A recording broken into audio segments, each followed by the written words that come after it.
슬기로운 책 이야기, 슬기로운 독서 생활, 지금 시작합니다.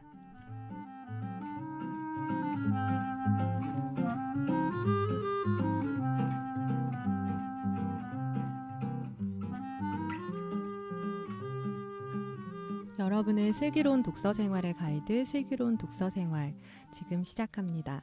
안녕하세요. 번역하는 딴입니다. 저희 다시 만나게 돼서 좋고요. 인사할게요. 안녕하세요. 좋은 책을 만들어 소개하는 편집장 찬입니다. 네, 안녕하세요. 기독교 출판사에서 일하고 있는 쭌입니다. 네, 안녕하세요. 기독교 월간지 만들고 있는 범입니다. 네, 네. 저희 오. 오랜만에 이렇게 또 4명은 오랜만인 것 네. 같아요. 모였습니다. 저희 어떻게들 지내셨는지 얘기 잠깐 하고 책 이야기 시작할게요. 어떻게들 지내셨나요? 오랜만에 오신 범사마부터 말씀 좀 해주시죠. 지난번에 제가 마감하느라고 음. 마감 일정하고 겹쳐가지고 못 왔어요. 네. 근데 이제 그 술독 올라온 거 들으면서 네. 안 가길 잘했다. 네. 이렇게 썰을 푸는데 내가 무슨 말을 할 수 있을까? 아니 근데 왜 청족장에서는 범사마를 그리워하는 분이 몇 분 계셨어요. 아 그런가요? 아 네. 또 범사마의 또 저렇게 또 부드럽고 차분한 목소리가 맞아요. 저희처럼 시끄러운 사람들 사이에서 아니 그리고 범사마의 은근 선동가적 기질이 있잖아요. 이렇게 사람들을 타오르게 하는. 저번에 한번 그 모책으로 네. 한번 확 불태워 주셨죠. 그게 결국에 3분의 1이 잘려가지고 네. 절반이 잘려가지고 근데 정말 그 잘릴 수밖에 없었어요. 네, 그때 그거. 편집자가 욕을 그렇게 많이 할 줄 몰랐다고. 네, 네. 그렇게 지냈습니다. 네. 음. 아무튼 저희 월간지 아무튼 새로운 체제로 해가고 있는데 잘 만들어가고 있습니다. 잘 지켜봐 주시고. 네. 네. 네. 아니, 저는 그 요번호였나요? 지난호였나요? 그 범님의 어떤 그 머릿말이 되게 인상적이었습니다. 그 머릿말? 채식에 대한 거요? 네, 채식에 대한 채식에 대한 거. 네. 그래서 제가 사실 그 오늘 네. 뭐 청취자님께 미리 알려주면 저희가 굉장히 좋은 걸 먹으러 가는데 그걸 때 굉장히 제가 망설였어요. 원래 제가 처음 떠올린 건 스테이크 뷔페였는데 그래가지고 그래가지고 어류로 제가 네.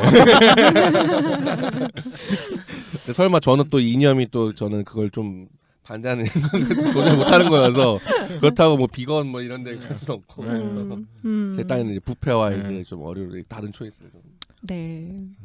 네. 저도 뭐 육식주의자인데요. 네. 그게 이제 몰입해 있다 보니까 네. 또 이제 준비하는 동안은 몰입하잖아요. 거기에. 네. 그래가지고 네. 와, 되게 네. 훌륭하시다. 네, 그러니까 메소드 네, 몰입하니까 막 훌륭한 먹으면 안 될 것 같고 아. 막 그렇게 되는데 지금 이제 만두와 어류까지는 이제 다시 돌아왔습니다. 나이스 막 이러고 이제 막. 그럼 삼겹살이나 이런 건 안 드시나요? 아 삼겹살은 아직 좀 아직 몰입이 덜. 너무 빨간 아니 거. 왜냐면 딱 그때 이게 대부분 돼지였어요. 이거 안 보셨군요, 쭈님. 아니, 저는 사실 그때 복상을 보셔야죠 지금. 복상에 요즘에 굉장히 그럴까 그 외부 기고하시는 분들이나 네. 이런 분들의 글들이 되게 특이하고 좋은 글들이 많이 나와요. 네, 네. 그래서 막 그분 어떻게 이런 분들 다 섭외했을까 한 네. 분들이 좀 있더라고요 보니까. 네. 그래서 다 섭외 누가 하시는 겁니까? 그러면? 저희 뭐 돌아가면서 회의하면서 할 때도 있고 네. 그러다 음. 보면 이제 얻어 걸리.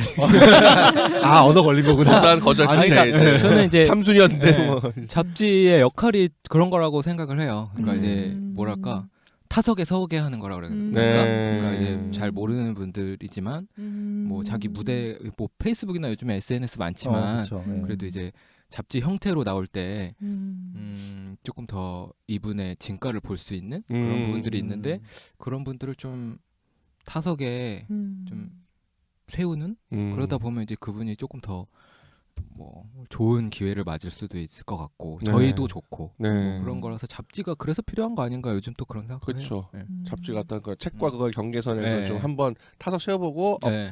병살탄 날리면 이제 그만하세요 이러고 이제 네. 네. 확실히 네. 네. 또 쭈님?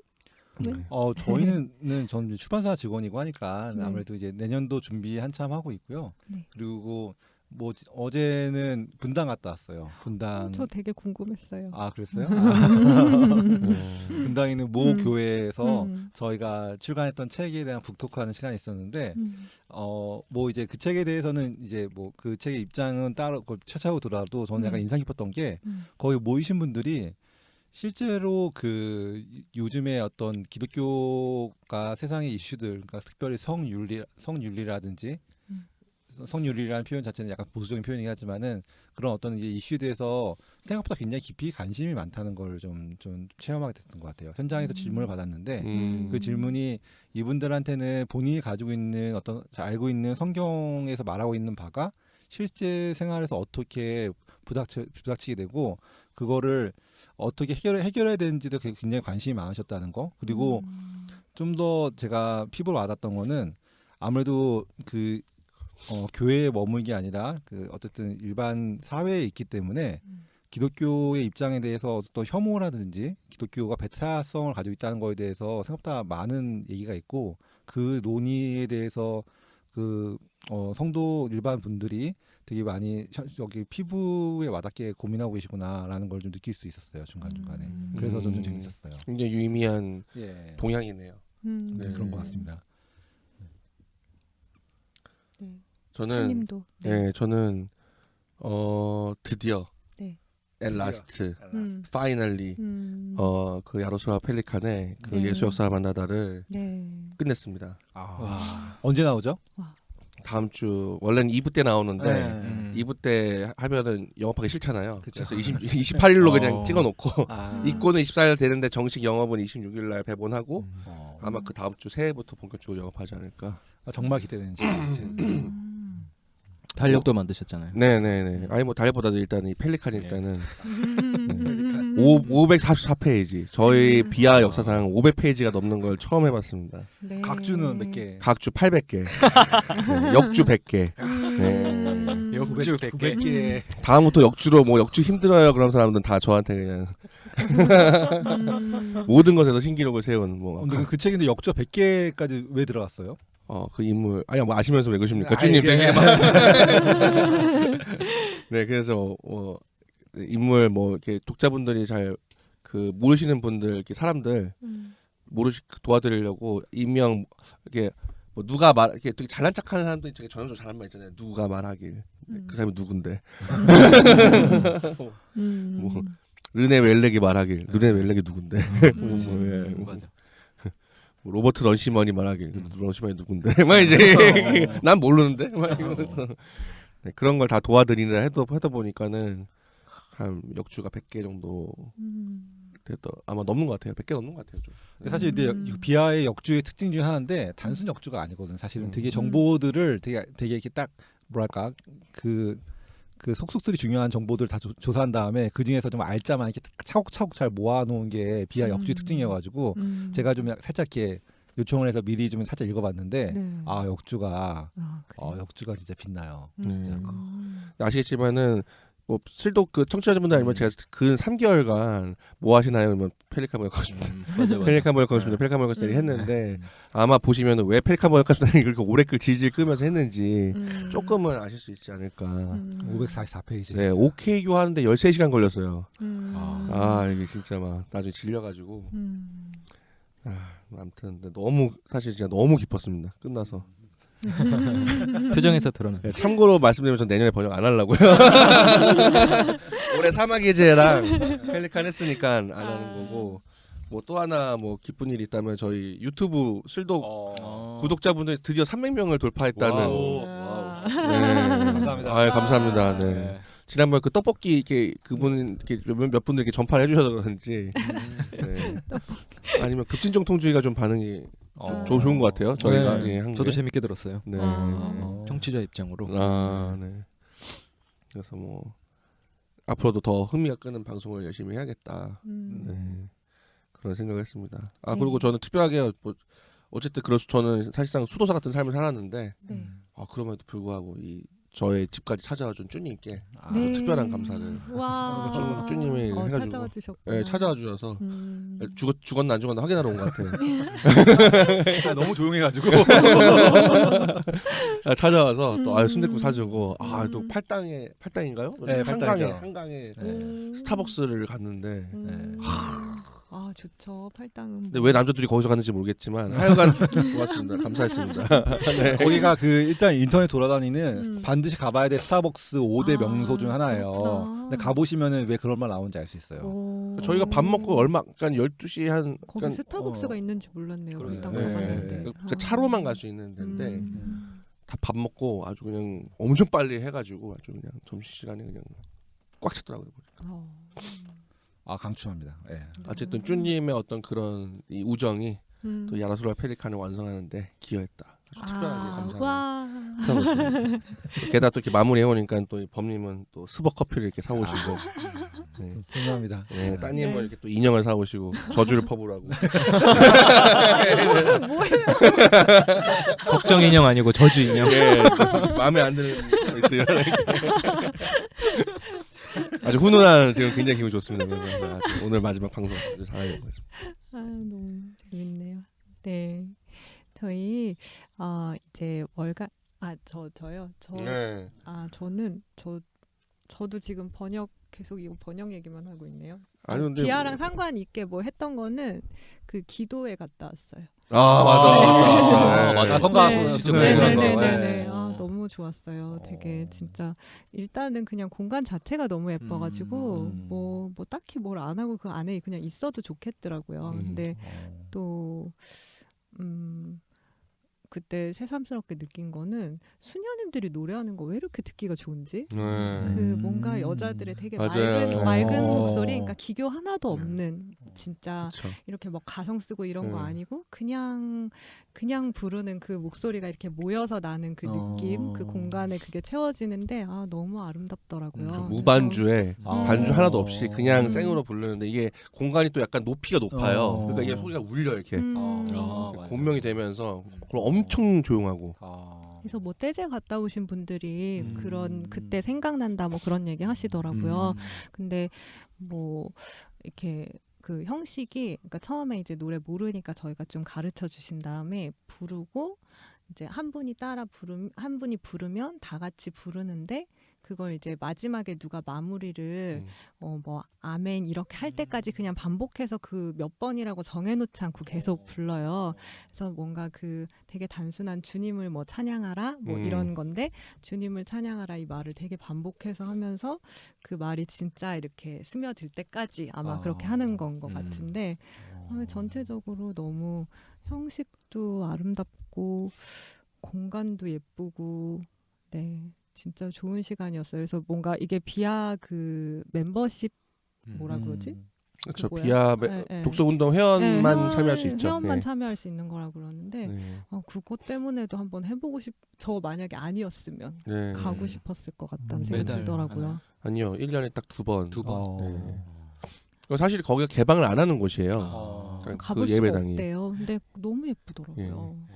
그것도 그 원래 수녀님들이 앉는 자리를 또 주년 수녀님들이 양보해 주셨어요. 원래 개방 안 하는 데다가 그 수녀님들이 원래 거기 앉아서 들 수 있게 해놨잖아요. 근데 그거를 참석하시는 분들이 완전히 온전히 거기에 참여할 수 있도록 하고 저로서 기뻤던 거는 저희 요번에 기도 시리즈 오늘도 하지만 가장 좀 판매가 저조했던 게 영성가의 기도인데 영성가의 기도가 좋은지 모르겠다 이런 편들이 종종 보였는데 그 일부러 그 기도회 때 영성가의 기도에 나오는 기도들을 넣었거든요.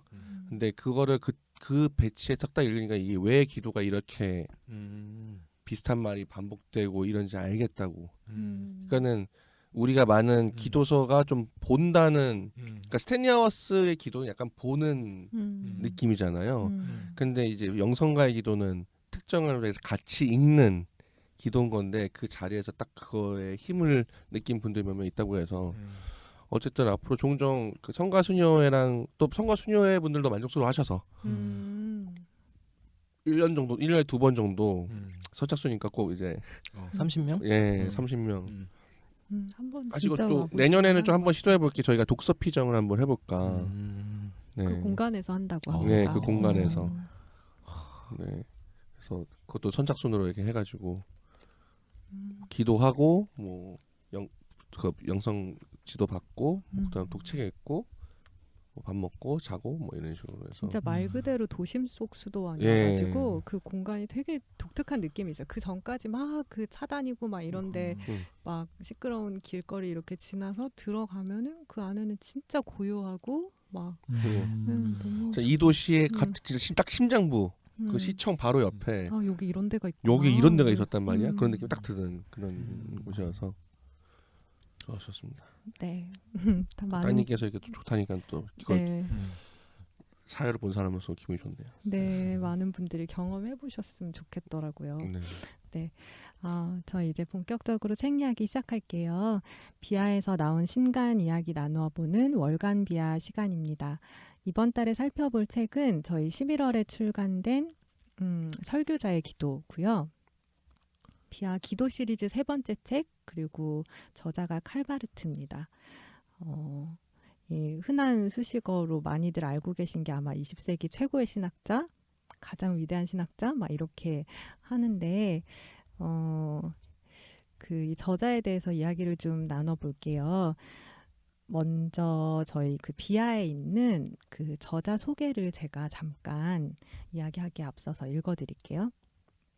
칼바르트 1886년에서 1968년 개신교 신학자이자 목사 1886년 5월 10일 스위스 바젤에서 태어나 스위스 베른, 독일 베를린, 튜빙겐, 마르부르크에서 신학을 공부했다. 1911년 스위스 자펜빌 교회에서 목사로 부임해 10년간 사목한 뒤 1919년 출간된 로마서를 계기로 괴팅겐 대학교에 초빙을 받아 교수 생활을 시작했고 민스터 대학교, 본 대학교 등에서 신학을 가르쳤다. 1934년 독일 나치 정권에 반대하는 바르멘 선언문 작성에 참여하고 총통에 대한 충성 서약을 거부함으로써 교수직을 박탈당하고 독일 내에서 강연 금지 명령을 받았다. 1935년 스위스 바젤 대학교 교수로 초빙을 받아 이후 27년간 교수 생활을 하다가 은퇴한 뒤에 68년 12월 10일 82세의 나이로 세상을 떠났다. 20세기 가장 위대한 그리스도교 신학자 중 한 명으로 꼽히며 살아있을 때나 세상을 떠난 뒤에도 교파와 국적을 가리지 않고 무수한 신학자들과 사상가, 예술가들에게 영향을 미쳤고 또 미치고 있다. 특히 1919년에 처음 출간되었고 1922년 2판이 나온 로마서와 총 14권으로 이루어진 교회교의학은 20세기를 넘어 그리스도교 신학사에서 한 획을 그은 저서로 꼽힌다. 그 외 주요 저작으로는 이해를 추구하는 믿음, 교의학 개요, 개신교 신학 입문 등이 있다. 네. 이렇게. 님 기분이 좋으시겠어요. 거의 다 복지로 전화보내서. 진짜 되게 대표 저작이 우리나라에 그래도 번역이 참 많이 돼 있는 거네요. 그렇죠. 생각보다 많이 되어 있어요. 바르트 책들은. 14권 다 번역돼 있어요? 네. 그렇죠. 네. 교회교회학 왕관이 번역이 됐죠. 지름 얘기하지 않겠습니다. 번역이 되긴 합니다. 네, 서해에서 번역되어 있어요. 저희 차님 소개 보통 어떤 대학, 누구 지도 막 이런 거 꼭 언급해 주시는데 여기에는 왜 없죠? 그게 참 근데 사람들이 모르는 사실 중에 바르트 되게 안다면서 모르는 것 중에 하나가 바르트 학력이 학사예요. 공식적으로. 그렇죠. 공식적으로 학사죠. 목회학 석사까지라고 할 수 있으려나? 뭐 하려면은 그래서 지도 교수가 없습니다. 그 박사학위를 안 받아서. 뭐 수업 그 정기 같은 거 보면 수업 누구의 수업을 들었고 누구는 영향을 많이 받았다. 뭐 헤르망 영향을 받고 하르나의 수업을 들었다. 뭐 이런 식의 표현이 있는데 어떻게 해서 거기서 뭐 학위를 받았다. 이런 식의 표현은 사실 거의 등장하지 않아요. 그러니까 어떤 면에서 또 이게 바르트 약간 그런 내러티브 좋아하는 막 선악구도 신화 좋아하는 사람은 막 하르나한테 원래는 박사를 썼는데 이게 지금 그 스승한테 개겨가지고 이제 막 뭐 자유주의를 하는 그런 건 아니고 그냥 하르나는 수업 몇 번 들었을 뿐이고 이게 뭐 그렇다고 뭐 하르나에게 막 이쁨 받는 학생도 아니었고 그냥 약간 스위스 그냥. 근데 저는 역설적으로 그 당시에 진짜 그런 독일 어쨌든 안타까운 일이지만 세계대전과 이런 문제로 그 당시에 독일 신학계가 굉장히 품이 넓었다는 생각을 해요. 왜냐면은 로마서 강해를 오늘날 한국에서 예를 들면 어떤 목사님이 조신학 전공 박사하지도 않았는데 아니면은 신약학 무슨 박사도 아닌데 로마서 강의를 냈다. 누가 알아봐 줄 거예요 그거를. 그렇죠. 네. 유통되지도 않겠죠. 네, 유통되지도 않고 그냥 뭐. 네, 아니 그 당시에 정말 독일이 그러니까 사실은 우리는 되게 막 독일이 1차 세계대전 일으키고 2차 세계대전 일으키고 유대인 학살하고 되게 당연하게 뭔가 하는데 사실은 굉장히 그 지성사에서 약간 미스테리어스한 주제였어요. 왜냐면 그 당시에 독일은 지적으로 정말 탁월했기 때문에. 맞아.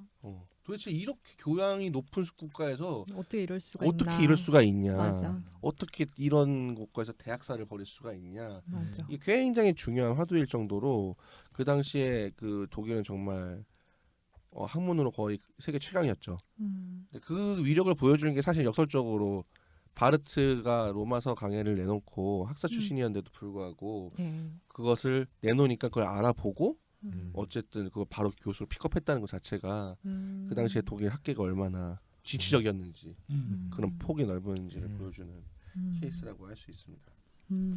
그 바르트에 대해서 평가가 갈리잖아요. 저희 그 어떤 신학교에서는 아예 언급을 안 하기도 하고 근데 또 저희 다닌 학교에서는 상대적으로 막 완전 보수적인 꼴통 신학자로 그렇게 하기도 하고 이게 왜 그래요? 한 사람에 대한 평가가 왜 이렇게 갈리나요?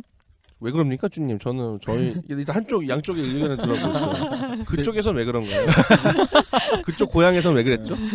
근데 이거 말하기 전에 고전 재밌는 짤 이야기 하나 하고 들어가도 될까요? 네. 해주세요. 서서히 붙는 겁니까 지금? 이 바르트가 사실은 그 독일 사람이 아니잖아요. 이게 참 재밌는 거예요. 스위스 사람이거든요. 그러니까 바르트 모국어가 스위스 독일어라고 그렇죠. 하죠. 근데 사실은 또 하나 더 있어요. 스위스 불어기도 해요. 저도 잘 몰랐는데 그 전기를 보면 이제 그 불어로 강했다, 불어로 뭐했다는 표현도 나오게 되고 맞아. 칼 바르트의 저희가 출판사에서 출간한 기도라는 책이 하나 있어요. 요거는 다 다르죠. 주기도부랑 종교개혁가들이 가지고 있는 주기도문에 대한 것들을 해설했으니까 좀 다른데 그건 처음에 불어로 나왔어요. 불어로 다 강의를 했다는 거죠. 사실은 이제 그래서 이게 되게 재밌는 거죠. 뭐 우리는 이름도 그러니까는 이 사람은 독일 사람이고 독일어로 했다는 거지만 사실은 이 사람은 스위스 사람이었고 불어를 되게 잘했고 그리고 이게 왜 제가 굳이 불어라는 표현을 쓰게 되면은 그 말은 이 사람이 칼빈에 대해서 생각보다 되게 잘 알 수 있었다는 것도 돼요. 왜냐면 칼빈 역시 깔뱅이죠. 프랑스 사람이었거든요. 그래서 요 지점이 그 바르트가 가지고 있는 되게 묘한 지점인데 제가 봤을 때 바르트는 되게 약간 항상 보면은 한 가지 모습으로 규정될 수 있는 게 아니라 다면적인 모습을 가지고 있고 그게 합쳐져서 무언가가 나오는 사람이었던 것 같아요. 그렇기 때문에 바르트에 대해서 여러 가지 평가가 엇갈릴 수밖에 없는 것 같아요. 그러니까 실제로 보면은 바르트에 대해서 오해를 가는 가장 큰 이유는 바르트의 책들이 제대로 번역돼서 소개된 게 생각보다 오래되지 않았다는 게 첫 번째인 것 같아요. 그 옛날에도 바르트의 책들이 많이 번역되고 했었지만은 대부분 다 그 당시에 어쩔 수 없는 시대의 한계 때문에 번역의 질이라든지 이런 것들이 좀 이렇게 좋지가 않았고 그래서 읽기가 좀 힘들었던 부분들이 있고 바르트 같은 경우는 초반에 누군가의 가이드가 있어야지 사실 따라가야 할 수 있는 부분들이 많거든요. 근데 그런 것들이 그 가이드가 제대로 없었던 거죠. 총신대에서는 그 가이드 역할을 했던 사람이 코넬리우스 반틸이라는 분이셨는데 반틸을 바르트가 누구와 대화하는 것 자체를 거부하거나 그러지 않았는데 반틸하고 대화는 몇 번 이렇게 하다가 그 대화 자체를 중단할 정도로 반틸이 바르트를 굉장히 공격을 많이 했던 거죠. 근데 그의 반틸이 가지고 있는 바르트 이해가 한국의 보수적인 쪽의 입장에 어떤 그 가이드 역할을 하면서 바르트를 반틸적으로 읽는 입장이 많았던 거죠. 그 어떤 게 있는 거예요, 반틸이? 반틸 같은 반틸 말하고 있는 게 전형적인 그러니까 자유주의적 그러니까 그런 것도 보는 거죠. 그러니까 반틸이라는 사람 자체는 바르트가 가지고 있는 성서학적인 입장에 대해서 굉장히 부정적으로 묘사를 하고 사실 뭐 악마한다는 표현이 맞을지 모르겠지만은 뭐 그거에 준할 정도로 바르트가 정통주의를 허무는 어떤 존재로서 반틸은 바르트를 규정하게 돼요. 굉장히 심하게 신랄하게 비판을 하게 되는 거죠. 그러니까 뭔가 그렇게 가는 문을 연다 이런 식의 성서 비평이 네, 그렇죠. 그렇게, 그래서 실제로 재밌는 건 이제 밤틸 역시 바르트를 굉장히 잘 많이 읽었는데 많이 읽었는데 잘 읽었는지는 잘 모르겠어요. 지금 기준으로 봤을 때 과연 반틸이 굉장히 중요한 교훈이죠. 책 많이 읽었다고 제대로 읽는 건 전혀 아니다. 되게 중요하죠. 굉장히 중요한 되게 중요한 교훈을 주는 사람 중에 하나입니다. 반틸. 근데 반틸이 청취자분들 기억하십시오. 우리 반틸은 되지 말자. 사실은 이제 반틸이 그 사실 학자로 보면 상당히 뛰어난 학자이기도 했어요. 이 사람의 전제주의도 그렇고 네. 뭐 좀 더 썰을 풀어드리면은 네. 반틸의 입장이 이어받아진 것들이 네. 어쨌든 그 뭐 셰퍼도 그렇고 그 후에 있었던 뭐 가까인 팀 켈러까지도 반틸의 영향은 생각보다 굉장히 풍부해요. 그리고 반틸이 철학적 기반에 있어서 개혁주의를 굉장히 한 단계 이상 끌어올린 건 맞거든요. 맞는데 저도 여기를 이게 옛날에 좀 이렇게 본 적이 있긴 한데 지금 정확히 말할 수가 없어 그런데 반틸이 유독 바르트를 싫어해요. 근데 이건 제가 봤을 때 개인적인 어떤 무엇도 좀 있지 않을까라는 생각도 좀 들 정도로 샤를리만큼 반틸은 바르트를 싫어합니다. 아니 근데 사실은 그러니까 사고의 기질도 있는 거예요. 제가 맞아 보기에는. 그런 느낌이 있네요. 사고의 기질. 그러니까는 그 반틸은 약간 스코틀랜드 그런 상식 철학 뭐 그런 영향이 있는 거고 있으면 있는 거고 없으면 없는 거지 이게 없는 게 있는 게 아니고 아닌 게 없는 게 아니고 없다가 계신 막 이런 개소리야 이렇게 나오는 거고 이제. 그치. 딱 이런 딱 정형화된 체계를 이렇게 해가는 사람들한테 바르트처럼 뭔가 약간 깨는 이런 이야기가 위험한 게 들려있어요. 부정의 긍정이고 긍정의 부정이고 긍정의 긍정의 부정이니 막 이러면 이제 막 이게 막. 그러니까 저는 사실 여기 보면서 약간 아이러니함을 느껴요. 뭐냐면은 반틸이 가지고 있는 학문적인 위상이나 사실 근데 반틸은 나중에 변증학이라는 책을 쓰기도 하죠. 근데 거기다 나온 변증론이 바르트가 말하는 거랑은 완전히 좀 상반되기도 해요. 그러면서 둘은 완전히 좀 제가 봤을 때 다른 길을 걸었던 사람이고 반틸이 굉장히 탁월한 학자였음에도 불구하고 바르트에 대한 건 좀 가혹하지 않았나. 하여튼 그래서 그 영향으로 총신계열에서는 바르트를 읽는 거에 대해서 굉장히 부정적으로 보게 되죠. 근데 이런 흐름이 있었어요. 그 과거형을 말하는 이유는 지금의 총신대에서는 아니면 뭐 합신이나 고신에서는 바르트를 읽는 사람이 꽤 많죠. 꽤 많고 그리고 오히려 그 바르트 저희가 정기에 출간했을 때 강요한 교수님하고 유해문 교수님을 제가 모셨어요. 고신에 굉장히 뛰어나신 분들이죠. 이분들이 근데 놀랍게도 바르트를 굉장히 많이 읽으셨어요. 물론 이분들이 바르트를 다 동의하거나 그러지 않아요. 물론 바르트 비판도 많이 하시지만은 기본적으로 이제 바르트를 다 읽고 무슨 말 하는지는 정확히 파악하고 계신 거죠.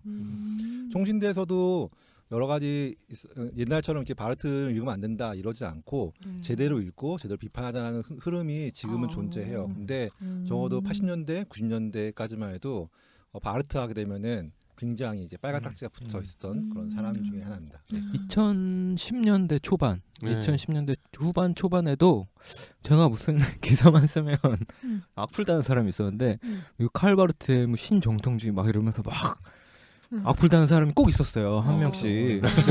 뭐 검사만 향해서 바르트 또 그러니까 제가 쓴 기사에 대해서 제 인터넷 신문에 있을 텐데 이제 뭐 어디 학술대회 같은 데 가서 기사를 쭉 쓰면 뭐 칼바르트의 뭐 신정통 난 칼바르트 알지도 못하는데 신정통주의 정통주의도 모르는데 정말 약간 좀 그래서 이리로 가면 좀 너무 이게 많아지는데 바르트를 신정통주의라고 하면 라벨링하는 거 이게 라벨링하는 거거든요. 근데 이거 말하면 사실 신정통주의가 뭐냐 그러면 뭐 리처드 니버 얘기랑 막 나올 수가 있거든요. 근데 제가 봤을 때 이건 약간 허수아비 논쟁이에요. 그걸 그렇게 규정한 게 사실 니버만 해도 저작을 어마어마하게 썼고 했는데 아니 그러니까 근데 이제 뭐 나중에 이제 수도에서 하겠습니다, 여러분.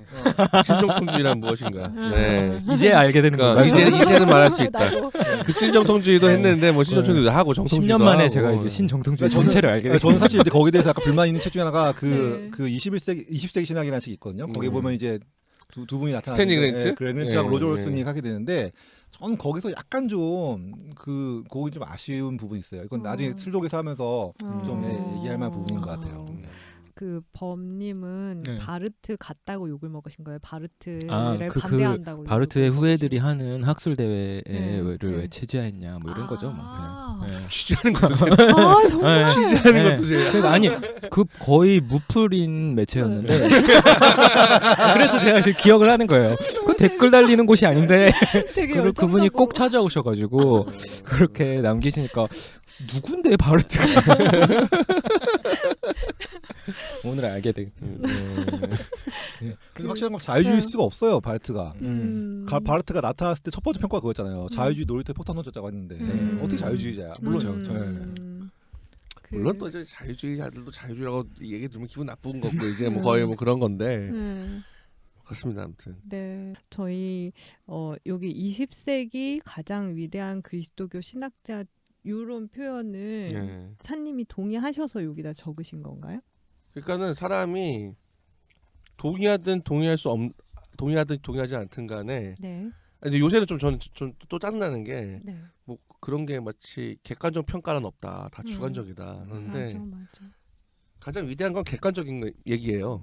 왜냐면은 바르트의 영향력이 논문 인용, 뭐 신학자가 그 레퍼런스 참고하는 거, 전 세계에 번역된 지수 그런 거 다 따져보면 바르트가 영향력이 가장 20세기 이후에 그리스도교에서 가장 커다란 영향력을 신학자라는 거는 아무 뭐 틸리나 이제 뭐 그와 그나마 근접할 만한 게 제가 보기에는 개신교에서는 폴 틸리, 그다음 루돌프 불트만, 그다음에 가톨릭에서 칼 라너, 뭐 발타사르 정도겠지만 그건 말 그대로 견줄 수 있다는 정도지. 그리고 틸리 같은 경우에는 6, 70년대에는 어떻게 보면 바르트보다 위였을지 몰라도 그 이후에 계속 연구가 되진 않았어요. 네. 그리고 라너도 그러니까 어느 특정 기간에는 좀 더 이 사람이 반짝 등장했다가 이래 제 바르트처럼 계속 지금 거의 사호가 지금 벌써 이제 한 50년 됐잖아요. 50년 동안 계속 이렇게 꾸준히 그리고 계속 번역돼서 나오고 지금 요번에 웨스트민스터 녹스프레스인가요? 계속 뭐 요번에 지금 또 나오고 있던데 그런 사람이 없어요. 이거는 그냥 가장 위대한 거는 그냥 그러니까 영향사 우리가 이러는 거를 영향력을 따져봐야 되는데 내가 그 사람의 신학에 동의하고 동의하지 않거나 그 사람의 영향력. 이를테면은 뭐 우리의 뭐 문사마, 문재인 사마의 그 사람의 그것에 대해서 또 정치를 지지한 거 말건 간에 대한민국에서 가장 커다란 영향력을 갖고 있는 사람이잖아요. 그러니까 그건 똑같은 거예요. 그러니까는 바르트 신학을 지지한 건 지지하지 않건 간에 바르트는 가장 큰 영향력을 행사한 그리고 그러면서 가장 위대한 신학자죠. 그런 신학자가 한 제가 보기엔 200년에 한 명씩은 나옵니다. 보면은 뭐 아우구스티누스, 아퀴나스, 그다음에 루터, 그다음에 슐라이어마허, 그다음에 이제 뭐 바르트 이 정도겠죠. 네. 이 5명은 그러니까 지지하냐 마느냐의 문제가 아니에요. 그냥 산 물테면은 K5에 해당하는 산은 몇 개일까요? 그거 문제예요. 네. 그 산의 풍경이 아름다냐 뭐 아름답지 않느냐는 다른 문제죠. 그러니까 좀 그런 이제 급이 됐다 바르트는. 그리고 제가 봤을 때 상대적으로 불트만이나 라너보다 바르트가 읽기가 더 쉬워요. 뭐 그런 것도 있죠. 그러니까 선행되는 지식이 라너를 이해하기 위해서는 하이데거에 대한 철학에 대한 이해가 거의 필수고 하이데거와 칸트에 대한 이해가 있어야 되는데 그리고 불트만도 마찬가지고 불트만도 하이데거에 대한 그 전기 하이데거에 대한 이해가 좀 필요해요. 근데 바르트는 그냥 읽으면 좀 자꾸 읽으면 나도 모르게 그 파토스의 전염이 되고 나도 뭔가 질러버리고 싶고 이제 뭘 질러? 근데 그러니까 왜 제가 이거 말씀드리냐면은 과거에 나온 책들도 그렇지만 요즘 나온 책들 바르트의 책들을 보면은 아무래도 편집도 그렇고 번역도 그렇고 현대어로 잘 다듬어졌기 때문에 그 바르트의 글들이 가지고 있는 특유의 그 운율이 있어요. 그 흐름이 그러니까 처음에 보면 왜 이렇게 문장이 기냐 이렇게 수 있는데 그 리듬만 사실 좀 느끼시다 하면 굉장히 글을 잘 읽히거든요. 왜냐하면 기본적으로 바르트가 설교자여서 그래요. 그러니까 오늘 이제 이따 아마 찬님도 잘 설명해 주실 텐데 기본적으로 바르트가 말하는 바는 그러니까 바르트가 굉장히 뛰어난 학자였지만 이 사람이 어쨌든 목회를 했던 사람이고 평생 동안 꾸준히 설교를 했기 때문에 그렇기 때문에 이 사람은 기본적으로 뭐 자신이 전달한 바를 되게 잘 전달했고 그거를 글에서도 잘 녹여냈었어요. 아니 어떤 면에서 문학성이 탁월했던 거죠. 그렇죠. 그러니까 뭐 좋은 의미든 안 좋은 의미든 그러니까 일테면 저의 지도 교수께서는 바르트는 뭐 설교자지 했을 때는 굉장히 안 좋게 보면서 얘기한 건데 하기도 없고 하기도 없고 하기도 없고 뭐 그래서 뭐 공부를 했나? 뭐 이런 사사 공부를 좀 했나? 뭐 약간 이런 건데 저도 한때는 좀 또 먹물에 뒤어서 바르트를 안 좋은 의미에서 설교자 취급하던 시절이 있었는데 지금은 굉장히 좋은 의미에서 설교자라고 평가를 합니다. 네. 이 로마서는 복인 사람에서 나왔잖아요. 네. 그렇죠. 네. 잘 팔리나요? 그러니까 이거는 뭐 객관적인 거 말고 이렇게 좀 상대적으로 나오는데 뭐 의미상 뭐 여러 가지. 제가 그 바레트의 책이 나간 판매를 보면 느끼는 건데 생각보다 우리나라의 목회자 신학생들 분들이 공부를 많이 하지 않으시는 것 아, 같아요. 그래요? 왜냐면 이거 약간 좀 냉정하게 말하고 싶은데 바르트는 아까 말했지만 교파를 넘어서 사실 읽어야 될 분들이거든요. 근데 그거를 다들 아시긴 하는데 사실 한 번만 읽어서 맛을 보면은 충분히 읽어낼 수 있는데 생각보다 많이 안 읽으시는 것 같아요. 아니 왜 좀 제가 그 두께만 보고 이거는 내가 못 읽고 죽을 수도 있겠다 그렇게 생각을 했는데 서론을 언제부터 딱 읽었어요. 최근에 올해 초였던 것 같아요. 서론을 읽는데 어떤 느낌을 받았냐면 내가 이걸 다 읽으면 내 인생이 바뀔 수도 있겠다는 생각이 딱 드는 그래요. 거예요. 맞아요. 그래요. 무시무시해요, 진짜. 이거를 정말 그때 결심으로는 그걸 뭐라고 하는 줄 아세요? 바르트 뽕 맞는다고. 근데 로마서는 진짜 바르트 네. 뽕을 맞을만 해요. 네. 그래가지고 네. 이렇게 무서운 책이었나 이게? 그러니까 약간 제목은 로마서니까 사실 그냥 뭐 새로울 게 있겠어 했는데 서론을 읽기 시작했는데 이거 하루에 조금씩만 읽어도 다르죠. 내 인생이 바뀔 수 있겠다는 생각이 딱 들면서 그래서 이 책을 좀 읽는 사람이 많았으면 좋겠다라고 생각해서 여쭤본 거거든요. 맞아, 너무 동의한다. 왜냐면 이게 그 레머 브리프 대화 레머 브리프 때문에 로마서예요. 근데 로마서 그러니까 원제는 이제 로마서로 번역하기 맞지만은 책 성격은 사실 제가 봤을 때 강해라고 말해도 괜찮은 게 이게 처음에는 막 약간 기가 질릴 수 있는데 막상 읽으면은 정말 되게 설교 같아요. 그러니까요. 그리고 뭔가를 말해주는 거가 아니 이게 뭐라고 해야 될까? 보통 사람들은 진짜 로마서 보통 강해면 뭐 이 줄은 이 뜻은 요거고 저 뜻은 근데 그게 아니라 바르트는 본인이 바울이에요. 내가 바울을 입었어. 그러니까 내가 바울이고 바울이 나고 그래서 내가 얘기하는 게 바울이고 바울이 얘기하는 게 나고 그래서 이게 시공간이 막 왔다 갔다 하면서 그래서 무서운 느낌이 딱 들더라고요. 정확하게 제가 봤을 때 정말 근데 그거가 그 당시에 지식인들 열광했어요. 진짜 실제로 지성사 네, 쪽으로. 맞아요. 그러니까 그때 바르트가 한국 나이로 36살에서 그 정도 어간이었거든요. 어간이었는데 한참 이제 피가 끌어올릴 때니까는 제가 봤을 때 약간 영이 임한 것 같아요. 그러니까 약간 좀 그게 무슨 바울의 영이라고 해야 되나? 아이고. 좋게 보면 좋게 보면 바울의 영이고 그 당시에 그 어떤 그 지성사자들 책들 보면은 네. 갑자기 기억이 안 나네. 사산된 시기라는 책 마크릴라. 사산된 신이라는 책이 있는데 네. 거기서 바르트의 미리적인 문체에 대한 얘기가 나와요. 이거 완전 미리 종교의 약간 문체 같은 이러는 것 같은 그러면서 거기 빨려드는 뭔가 얘기할 때는 이게 뭐 알 듯 모를 듯 막 제가 보기에는 신학사에는 바르트가 그렇고 철학사는 헤겔이 그래요. 네. 헤겔 뽕 맞으면 이제 정신 없어요 이제. 헤겔 뽕 한번 맞으면 그냥 무조건 헤겔 빠가 되듯이. 그러니까 사실은 틸리 빠나 라노 빠라는 말은 없어요. 맞아요. 근데 바르트는 빠가 있어요 진짜. 그 로마서를 보면은 그때 그 한참 혈기왕성하고 했던 그 무서웠다고 하시는데 저는 약간 광폭하다 표현하는데 그 광폭함이 있어요. 그 뭐랄까 광복함. 예, 그 가지고 있는 그 모든 걸 다 확 쏟아내는 게 있거든요. 이게 이 판이 가지고 있는 그러니까 폭탄인 거예요, 이게. 사실. 그렇죠. 몇 권 더 팔리겠죠? 우리 없는 사람 삽시다 좀. 정말 생각보다 정말 그래요. 잘 읽혀요. 인생이 이거는 바뀐답니다. 큐티 할 시간에 이거 읽어야 될 것 같아요. 좋다. 네, 저희 이렇게 지금까지 설교자의 기도 저자에 관한 이야기 나누어 봤습니다. 저 하나만 더 죄송합니다. 네, 짤로 하나만 더 할게요. 만약에 이제 이거는 저 스스로도 좀 이렇게 풀어야 될 부분이긴 한데 교회 교의학이 있으면 본문 밑에 사실 그 굉장히 많은 인용들이 들어가요. 그렇죠. 그 인용들이 사실은 교부들에 대한 인용도가 여러 개 많은데 저는 이제 우리가 아직은 이제 거기까지 가기가 좀 어려운데 그 교부들에 대한 인용이 되게 중요한 것 같아요. 왜냐하면은 지금 제가 아는 바에 의하면 영국이나 이쪽 조직신학 쪽에서는 바르트랑 교부를 같이 비교 연구하는 흐름들이 있어요. 그걸 뭘 말하냐면 이제 바르트가 교부를 이해했던 방식에 대한 연구도 있었다는 거거든요. 그러니까는 사실 제가 봤을 때 전 교회 교의학을 몇 번 말씀드렸지만 일단 집어 던진 사람이어서 이런 말 할 자격은 안 되지만은 만약에 바르트 뽕을 살짝 맛보신 분이라면은 바르트의 그 어떤 교부들의 인용 그리고 그 역사 지성사에 대한 바르트의 통찰을 한 번쯤 더 맛보시면은 진정한 뽕을 맞지 않으실까. 아주 너무 너무 높은 단계를 주님이 지금 아니 주님 수준에서 얘기하신 거죠. 너무 높은 수준을 높은 로마서 수준의- 일단 사세요 그냥. 높은 로마서부터 수준의 삽시다 일단. 분들은 로마서 사고 얘기합시다 우리. 저 개신교 신학 인문도 저희 출판사에 됐어요. 좋아요. 아니 근데 저는 이게 수완송. 네. 그러니까 바르트 신학의 얼개를 잘 이해하려면 교의학 개요랑 개신교 신학 인문을 읽는 게 좋아요. 그 설교자의 기도도 사시고 이러면 아 바르트가 이런 생각을 하고 있구나 아는 좋고 근데 바르트가 정말 왜 바르트 바가 생길 수가밖에 없는가? 이 사람 정말 매력. 내가 막 평생을 걸고 내가 이 사람을 연구하리라 막 이런 거 있잖아요. 그러면 로마서 읽고 저는 교회교의학에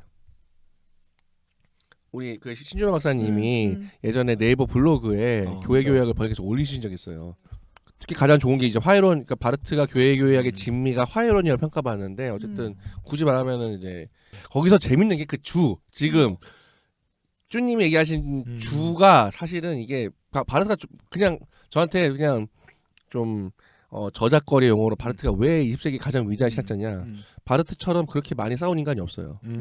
신학사의 모든 인간이랑 싸웠어요. 바르트는 이게 정말 신학사의 모든 사람한테 토달기가 쉽지가 않거든요.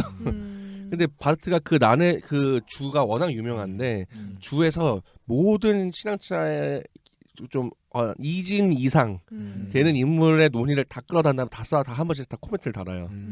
그거를 한 유일한 사람입니다. 제가 보기에는. 네, 앞으로 못 할 거예요. 이렇게 키우시바움도 있어야 되고, 뭐 좀 여기서도 있어야 되고, 뭐 아무튼 모두 못 할 겁니다. 네. 근데 거기 그때도 문체가 저는 되게 웃겼어요. 막 바르트가 아직도 기억나는 게 그 모차르트 바르트가 엄청 모차르트 빠거든요. 모차르트가 자기가 보기엔 제일 위대한 신학자다. 이걸 얘기해서 진짜 길게 써요 줄을. 이게 말이야 똥이야 망이야 논증이 아니야 중간에 그냥 모차르트가 짱임 아무리 봐도 모차르트가 짱이야. 맞아 그 빠지면 빠지. 베토벤은 아니야 니네가 베토벤이라 생각하지만 베토벤 아니야 막 이런. 내가 모차르트 좀 들어봤는데 말이야. 그걸 얼마나 이 사람이 그거를 우겨 싸움으로 근데 이게 그 문체적 매력과 이게 섞여가지고 홀린다니까요 이게. 그런 겁니다. 네, 아무튼 빠가 빠를 만들고 빠가 빠를 만들고 그분의 기도.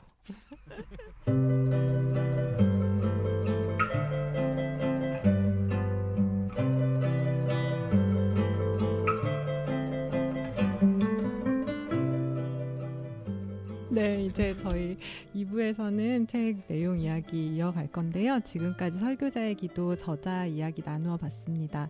추가로 궁금하신 사항 있으시면 유튜브, 파티, 팟빵 댓글 활용하셔서 질문 남겨주시고요. 어떤 경로로 들으시든지 많은 구독 부탁드립니다. 설교자의 기도 내용에 대해서 2편에서 본격적으로 살펴보도록 하겠습니다. 다음 회에서 만나요. 감사합니다.